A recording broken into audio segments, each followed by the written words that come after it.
একটা গ্রাম ছিল, গ্রামটার নাম ছিল রামপুর। সেই গ্রামে বাপি নামে একটা ছেলে থাকতো।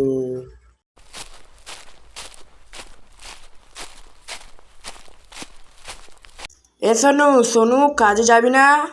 হ্যাঁ যাবো, দাঁড়া। ঠিক আছে, দাঁড়িয়ে আছি। তারা কলকাতায় কাজ করে। আজকে তাদের বাড়ি ফিরতে অনেক দেরি হয়ে গেছে। সোনু, আজকের বাড়ি ফিরতে অনেক দেরি হয়ে যাবে মনে হয়। ঠিক বলেছিস বাপি, এখনই তো 10:30 বাজে। লাস্ট ট্রেন তো 11টার সময় চলে যাবে মনে হয়। তারা স্টেশনে পৌঁছে দেখলো লাস্ট ট্রেন চলে গেছে। তারা তখন দেখলো একটা ট্রেন আসছে।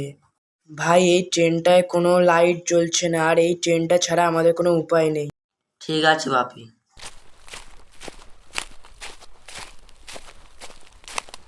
তারা দুজন সেই ট্রেনে উঠলো।